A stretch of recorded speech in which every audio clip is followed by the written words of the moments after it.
So welcome everybody to this final Google Hangout for the Contract Management MOOC. I hope you've been enjoying the course so far. We're really excited about the conversation we're going to be able to have today, and we're talking about technology in the field of contract and commercial management.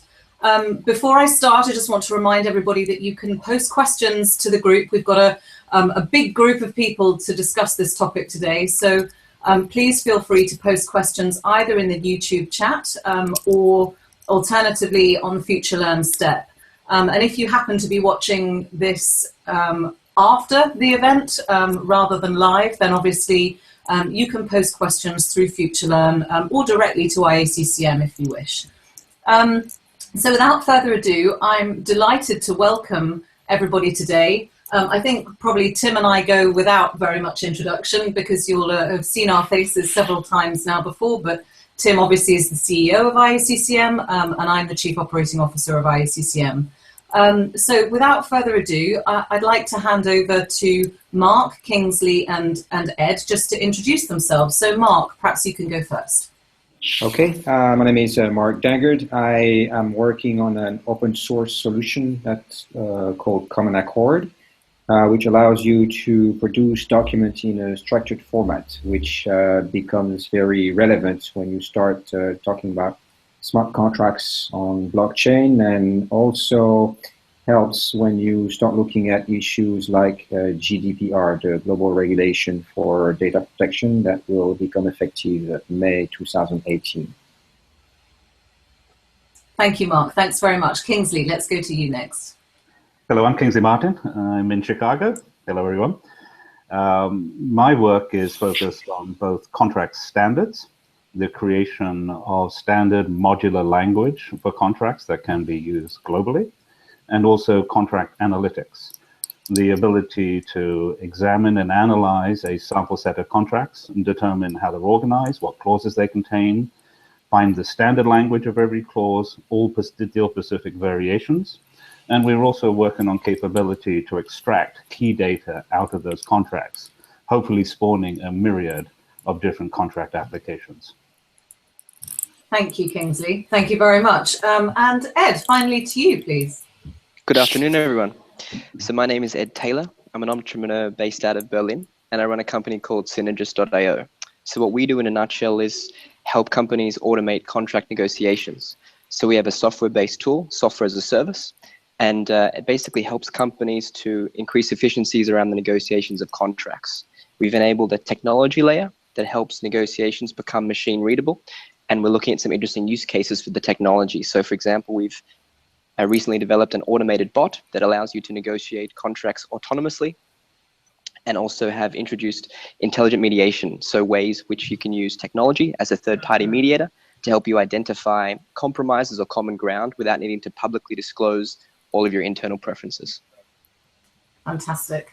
Ed, thank you very much. And I think, you know, that final introduction is really indicative of the amazing progress that's being made in the field of contract and commercial management right now, as far as technology is concerned. There are some really exciting innovations as far as technology is concerned. And I guess perhaps, Tim, you know, we've chatted before about this. We talk endlessly about the challenge that's been faced by our community with technology over the last 5 to 10 years, that in fact, whilst technology's been there and the systems have been there, they've not been very effective to date. And actually, Kingsley, you're very au fait in this field as well, and you've been witnessing the progress of technology along with Tim and I and IACCM. Why do you think it's struggled so much? Indeed, I mean, I want to also point out, like Ed, that we are at the cusp of a significant and dramatic change and innovation. But looking back, I mean, I can sort of look back over the history of this. I wrote my first document assembly application while still practicing as a lawyer back in the late 80s. I wrote at the same time what is today would be considered a client management system back in the 80s. And I just assumed then that this automation would be rapidly adopted. It was so capable. I was a trust and estates lawyer and tax lawyer. I could produce a will in seconds, as opposed to manually drafting it. So I just assumed it would just quickly take over. Of course, it didn't. It took a great deal of time, and in fact, I kind of see the progress of expanding the scope. The scope of the utility when I first started were lawyers that could understand software, which was very, very few. So I was really writing for myself. I would then expand it out to small groups of lawyers and practice groups, and then law firms, and eventually, into large-scale systems. Obviously, we have to point to the fact that lawyers are very, very conservative and reluctant to adopt technology. And it may also be attributable to ourselves as entrepreneurs. We've shown them how to be essentially efficient. We've not shown the legal community how to essentially be more profitable using the technology. But I think the other big change that we're about to see here is that we're expanding the user base of these types of software systems from private lawyers, particularly in law firms, to a much broader community, contract managers, business people, and connecting these contracts into business systems. I think that is going to make the change as much as anything. But the slow adoption, I think, is attributable to us as developers, that we have neither made it easy to use nor essentially show people how we can help lawyers and law firms make additional money. But it is just as equally true that the lawyers are very reluctant and very skeptical of software systems. Yeah. I think that's right. I think, it's interesting because traditionally people haven't been, certainly as far as the law and legal community is concerned, technology has very much played a backseat. They've very much been the last community to pick up technology. I mean, I'm always rather amused at the fact that we still use what could effectively be called sort of papyrus and ink, things from thousands and thousands of years ago, and they're still being used to create contracts. So it's right to say that there's an incredible step change at the moment. And Marc, perhaps I'll come to you next. To ask you about training in this field. We had a Google Hangout just recently where we talked about the skills required for effective commercial and contract management. Is coding going to be required now? Is that going to be one of the core skills of this community?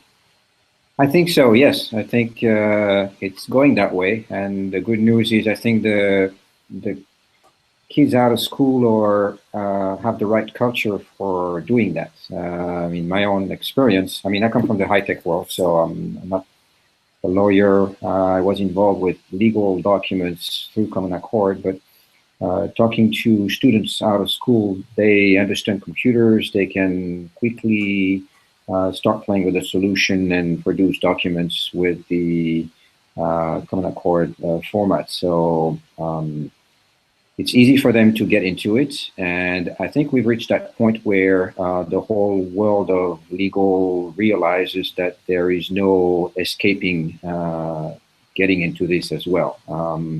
I see a lot of discussions about smart contracts and blockchain, and the coders are starting to build something that looks like legal structures. I don't know if you've heard of the DAO. They built a whole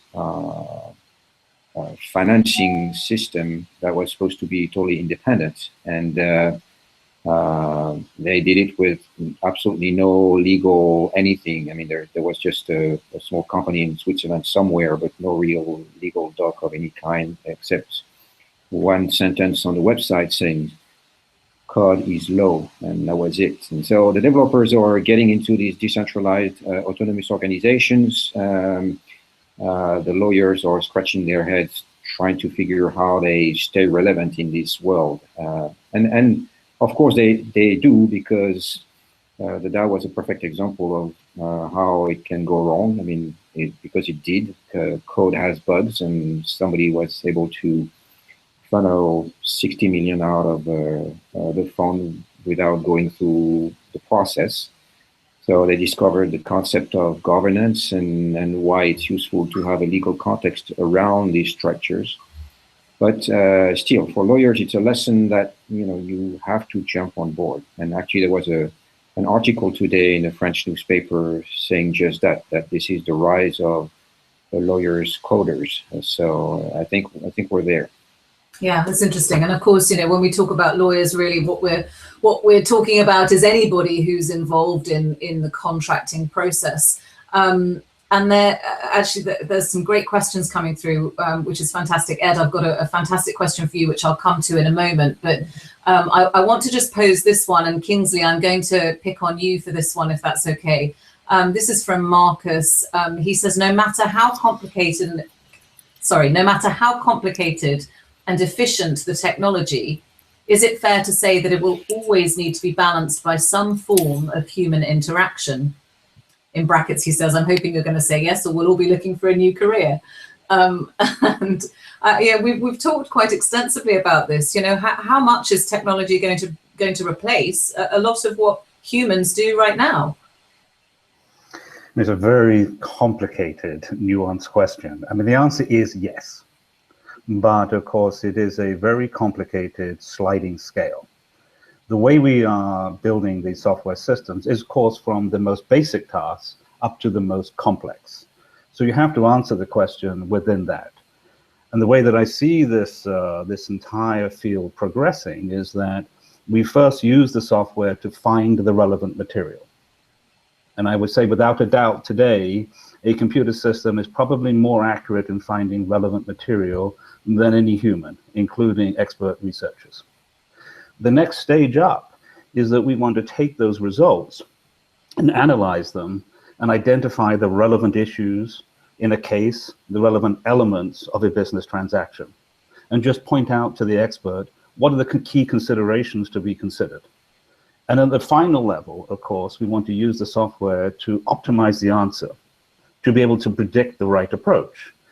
And of course, this is the challenge. I mean, we are currently, I think we've largely completed the stage of find the relevant material, and we are now working on the analysis. And for example, we use it in predictive coding to use the software to identify the particular documents relevant to the issue in a case. And I think we've shown that the software is more than capable of outperforming the individual. Because one of the real issues that I think the professionals fail to see is that they assume that they are 100% accurate. We tend to write software today at the analytical level to operate at the low 90s in terms of accuracy. Humans rarely perform at that level. It's something that I think they need to be highly cognizant of. But there always is. I mean, there will always be clients, for example, in the case of data extraction of key contract terms, we will set our SLAs up to be in the essentially around the 90 percentile. And if a client would like to essentially take it up to 100, then that will be human review. And so that process will always be there. And I think that right now, that if you were to put a machine up to say, automatically draft this contract without any human intervention, I think at that level, that final level of negotiating a contract, there's still going to be supervisory systems. And that's really, I think, how it is going today. And this goes to Marc's point, is that in order to understand the 10 or 20% that the computer cannot do, you have to have a really good understanding of the 80% that it can do. But more important in a way, Kingsley, I suppose, is the point that you're making with analytics, that the ability we're seeing, and of course things that we're doing together, that give you a range of insight, because you can now gather data from a myriad of places in seconds, minutes, certainly no longer than hours, stuff that you would never have had access to before. So suddenly you've got people equipped with knowledge and information that they never had, and able to provide services, advice, intelligence to senior management that in the past they couldn't do. one of the things that struck me last year was a general counsel at a meeting who commented, my CEO used to respect my opinion, but now he wants facts. And I think that's really the key point for Marcus, that yes, it fundamentally changes our job, because much of the mundane, repetitive, or purely opinionated activity goes away. But what we do start to do, and it's a smaller number of us based on our analysis, but those that remain will actually have a far richer job with far greater influence and value delivery. Yeah. And actually, so that brings us on very nicely to talk about, Ed, some of the technology that you have developed. And I think, so often we talk about automated negotiation, and people look quizzically as if to say, how can computers possibly negotiate better than humans? I mean, negotiation is a human activity, surely. Yeah, it's it's a really interesting question, and whenever people find out that we do and even have attempted to automate negotiation, we're kind of greeted with really strange looks. I think negotiation as a term is kind of all-encompassing, but there's very different types of negotiation and very different behavioral approaches to negotiation.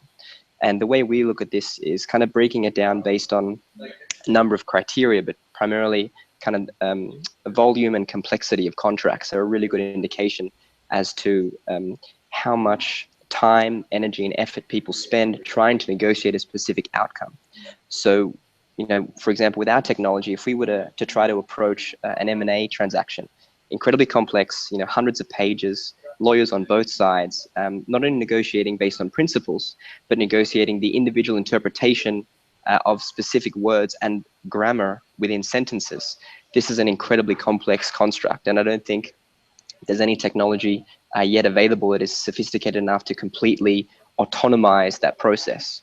But at the other end of the spectrum, when you look at agreements that are more characterized by being high volume and low value, heavily standardized, a lot of fixed boilerplate, 90% standard, and 5 or 10% that are consistently negotiated, and you have companies that are doing hundreds or even thousands of these deals every single year. This is a really good case because they simply don't have the time, the time, the energy, or the willingness to negotiate the outcome on every single one of these, because they're typically very commodity.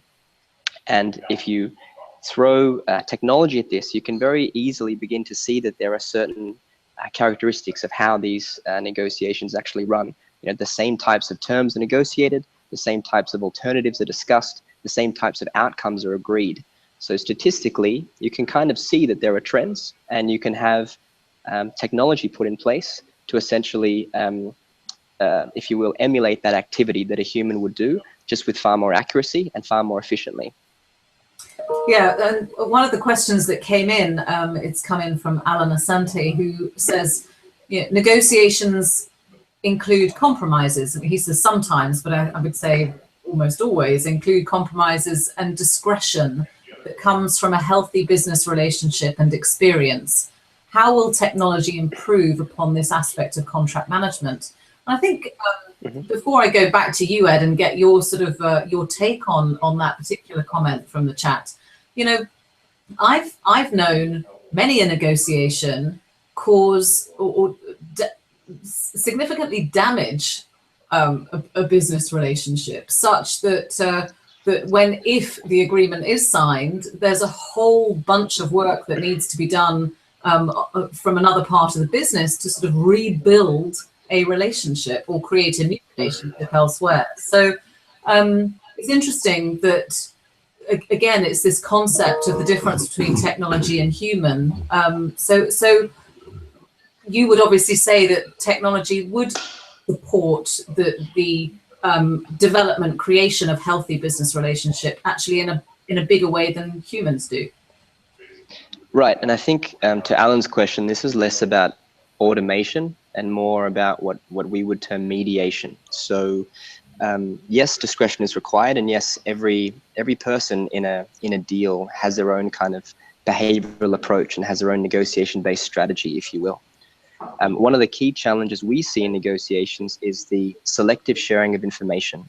So it's very rare for you to have your counterparty enter a negotiation and put all of the alternatives for the contract, all of his final positions, and all of his potential precedents that he's agreed to in the past on the table and allow you to choose from them. You know, there's a lack of trust. The trust has to be built up over time, and that kind of forms a relation with which the business transaction is kind of agreed upon.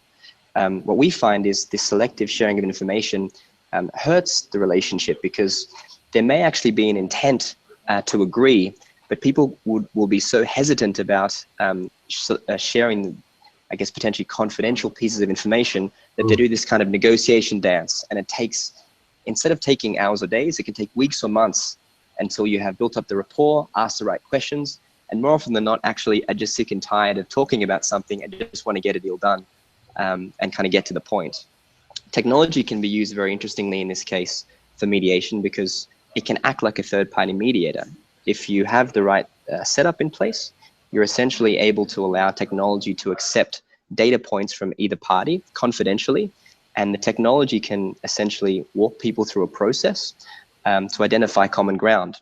So this is a way where you don't have to put all your cards on the table, but you're actually able to identify whether some of the offers or the terms you're willing to put forward would actually result in an agreed contract. And I think that can be a very powerful approach. It can help build trust and also help the level of discretion that both parties have in a negotiation. And of course, we see this with varying types of automation. I mean, we already, of course, have systems that enable levels of optioneering or choice, where you can go into some software. And just imagine if you were buying a car, for example, how nice it would be if you did not have to go and deal with a car salesperson, but could instead just have the range of options in front of you, and where you could permeate the various choices. So you already get some levels of automation in effective negotiation anyway, where maybe you can say, I'd rather have a different pricing term, or rather a different payment term, and based on that, you know, you'll see a shift in the pricing. Certainly our experiments with technologies suggest that you can significantly improve not just the result, but of course you get a much faster result, as I think Ed was alluding to. And, you know, Ed, I understand that they're actually planning to employ you to negotiate Brexit. Not yet. That would be that would be a dream opportunity, though. I would like to make a comment on this, because what we're beginning to see is that there's really two dimensions to this. There is a sort of market standard statistical dimension, and there's a behavioral dimension to this.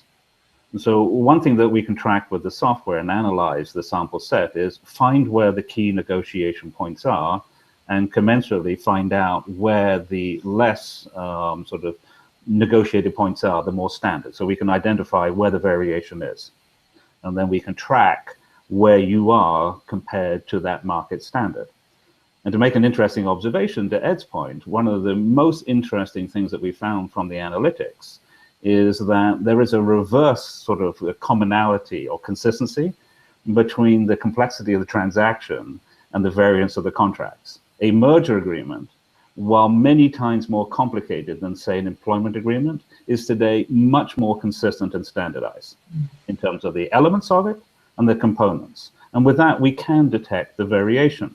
Now, the reason for that is, of course, that the universe of lawyers that draft merger agreements is far smaller than the universe of lawyers that draft employment agreements. But that's one dimension. The other interesting dimension is the behavioral dimension. What do you do in negotiation? And we can start to track this.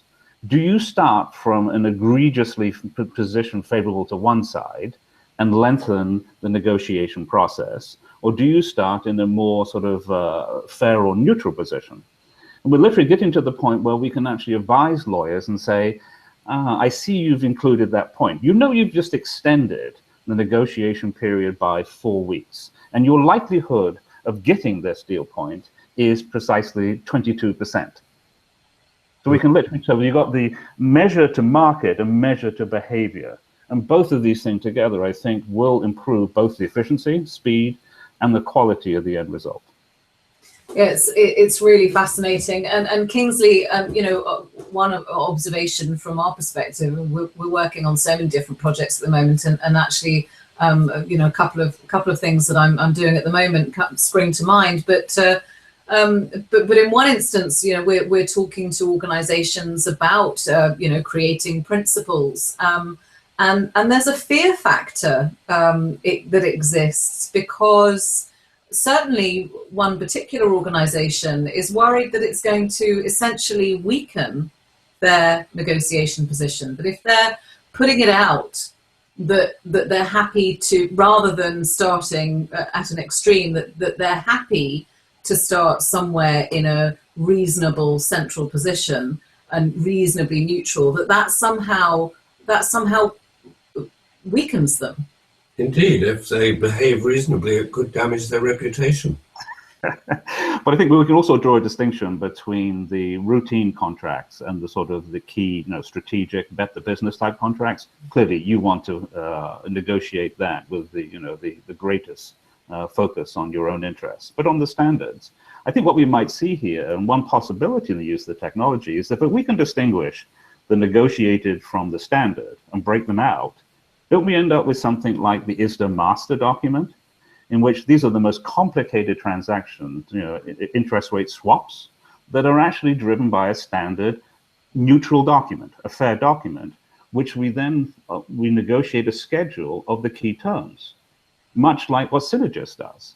Just essentially put those reasonable terms as a standard schedule, and then negotiate the key points to protect your interests. And I'll jump in to say that this is where open source can help, actually, because if you start using, or, you know, you have data mining, that's one thing, but if you start sharing some of the knowledge on contracts through an open source model, then establishing these standards or making people more comfortable with using certain clauses in a document becomes much easier. I think that's one of the biggest value on the CommonAccord side, is that everything is open, you can share, and it helps, actually. And Marc, of course, you're doing that through CommonAccord, and we're doing it through contractstandards.com. And I think what we'll see is that there won't be one standard will emerge. I just can't imagine that would happen when everyone in the world agrees to a single standard.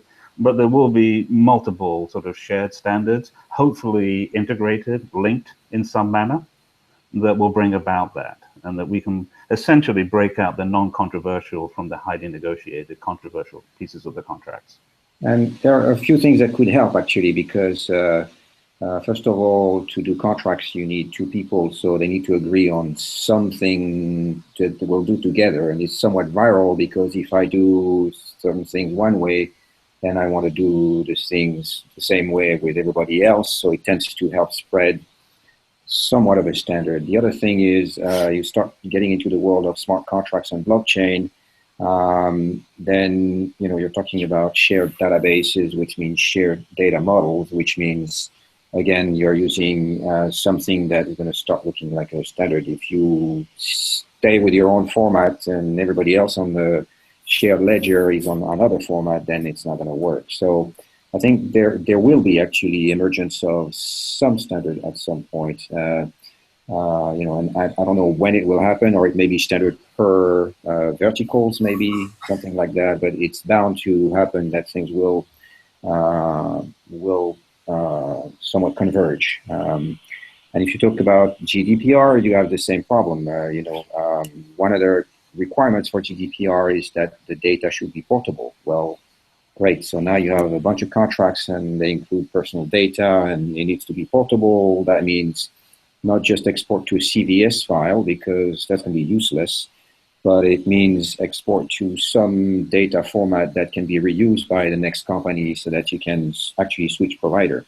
That also helps you converge towards a standard. So I'm actually optimistic that this standard will emerge, and it may be faster than we think. And the standards may not necessarily be, we don't just think purely in terms of language, documents and clauses.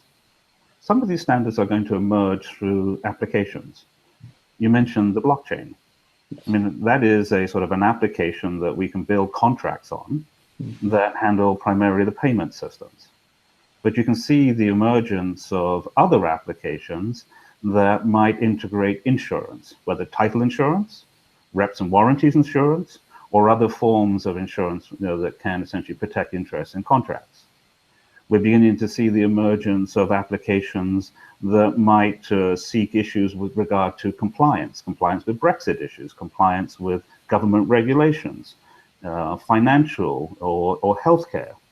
Beginning to see the emergence of applications that extract and track obligations out of these contracts. So this may not be the construct that we're used to, drafting old contracts with a pen on vellum, but rather an integrated series of applications that ultimately drive this, that are communicating with standard contract databases where the actual language is housed.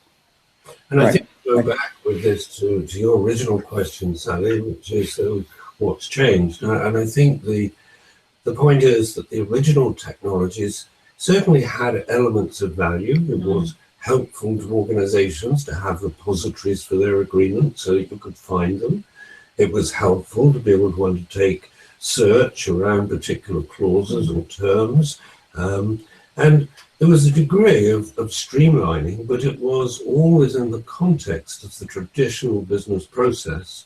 And much of the value was seen really by the functions, the legal function, the contract management function.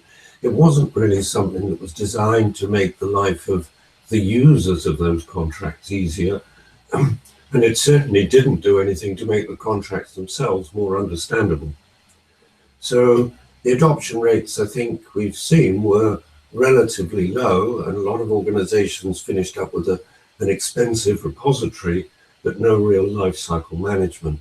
What we're talking about now is, with the power of analytics, you are able to be far more predictive. You're able to, as Kingsley has been illustrating, know what is good and what is bad, what will work and what won't work.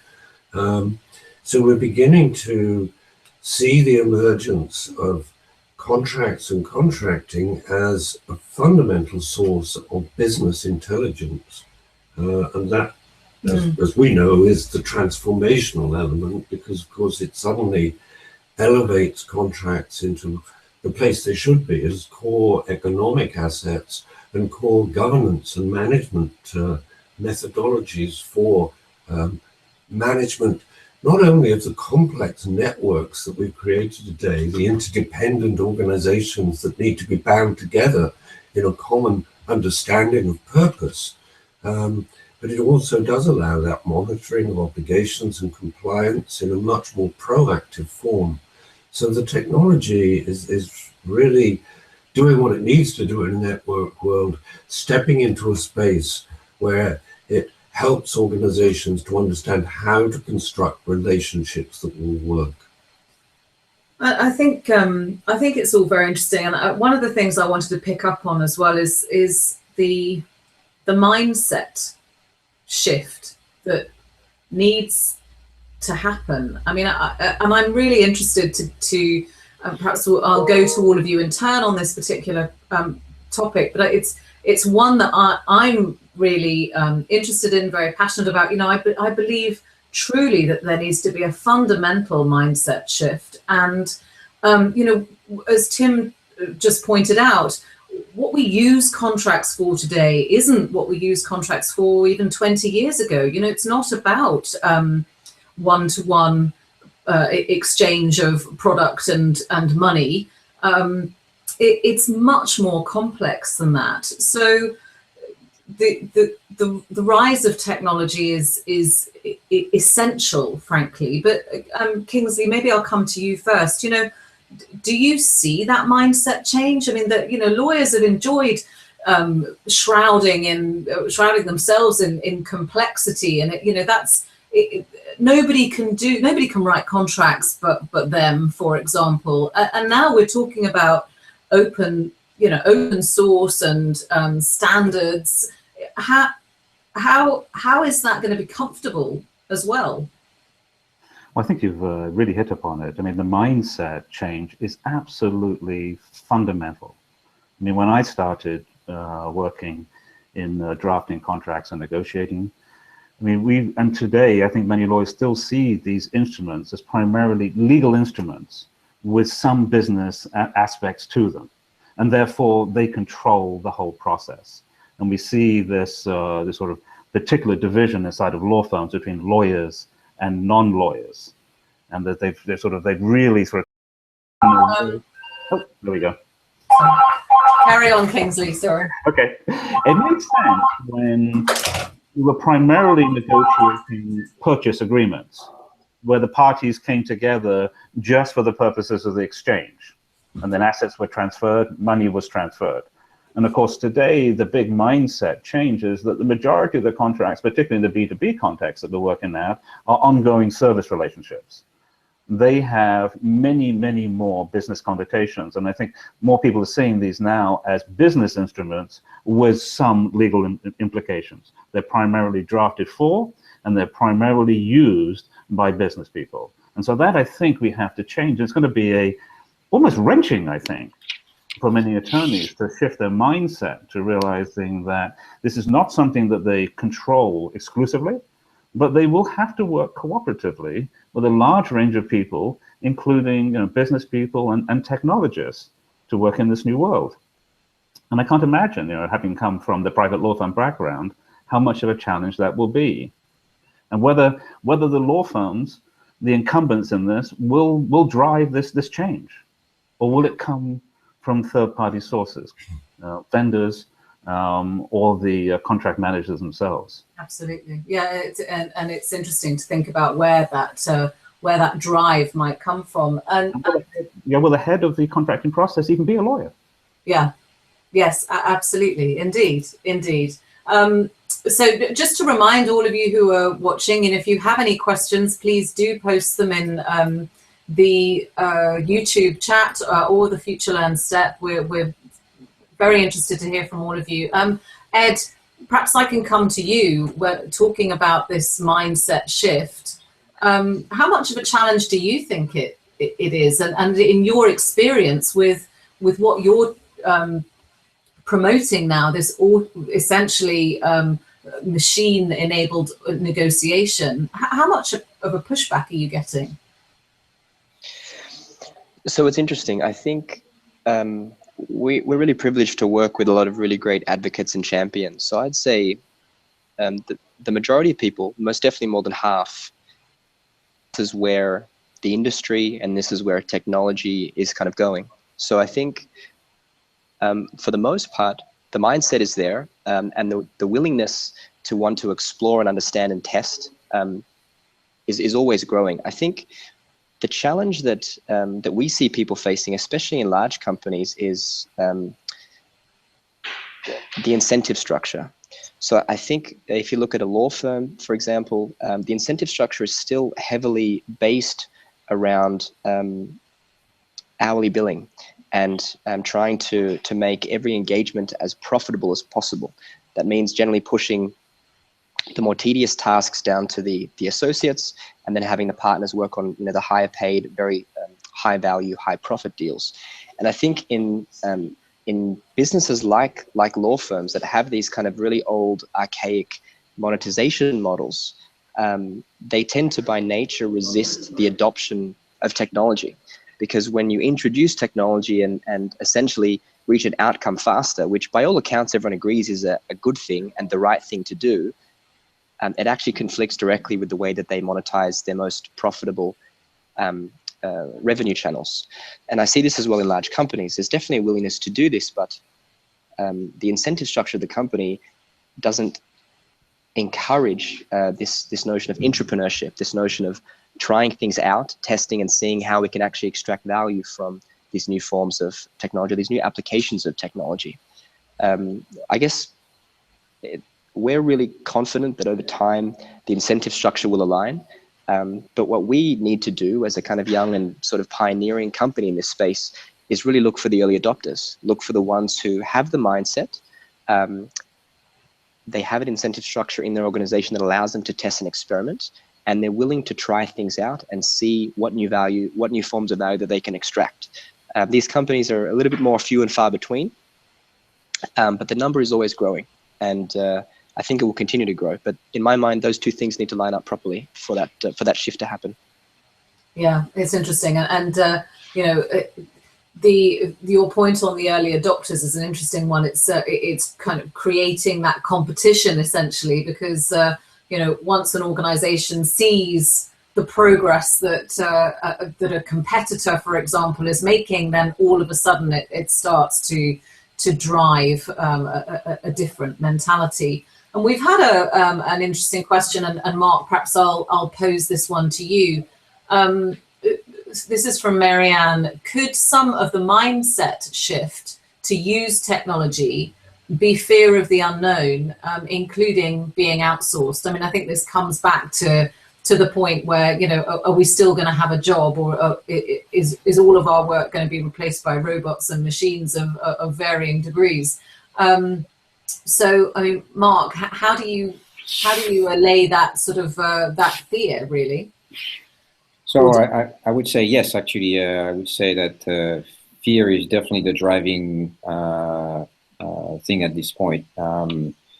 Law firms I talk to realize that the world is moving with or without them, and so they're trying to figure out how to stay up to speed on technology, etc. I mean, I was at the Paris Open Source Summit last week, and there were a lot of lawyers actually looking at solutions and trying to understand how this is going to impact their work. So the other factor actually is that all the young generation is already has this digital culture, and so for them it's a no-brainer to use these systems. I mean, the article I mentioned earlier was about the student complaining that students who died 100 years ago probably went through the exact same type of classes that she's going through now. And she was a little unhappy about that, because she said there's technology around and we just don't use technology in the legal world, and that's not right. Tim also mentioned users, and I think the world has moved to be more user-centric. So you have to make contracts so that they can be more pleasant to users, as opposed to this beautiful piece of art on language that lawyers have been able to craft on their own. So I think all this is going to happen, but mostly fear is what moves people now, and the culture change is not going to happen until the new generation is here, really. The large companies are driving this. The fear for large companies is, again, the GDPR. When you have millions of contracts that includes personal data, you have to do something about it. And people are starting to scratch their head, because May 2018 is just tomorrow, really, when you're a large company. So what are you going to do about portability of the data and privacy by design, which means, you should be able to have all these requirements built into your IT system from the day it's conceived, which is definitely not the case of all these databases that they have today to manage contracts. So the change on the IT side will be forced from the outside by GDPR, by blockchain, and things like this. But it will happen, and it may happen fairly fast with GDPR, actually. I think an important point in answer to your question, Sally, is that competition isn't, of course, just between businesses, it's also between individuals. Of course. And there will indeed be many individuals who will be very intimidated by this change, like they are by any change. And I think it was Warren Buffett, wasn't it, who talked about the innovators, the imitators, and the idiots. And I'm afraid, candidly, you've got plenty of each of those in most business functions. The people who are going to be the drivers of this change will be a small minority, and they're going to be the people who want to have high-profile, successful careers, and they will quickly start to grasp a lot of this. They can do outreach to people like Kingsley today and get fantastic information that none of their internal competitors have got. So we're suddenly going to see, I think, a big movement. At the moment it's a small movement because only a small number of people have appreciated the power of these new technologies and what they can do in this field.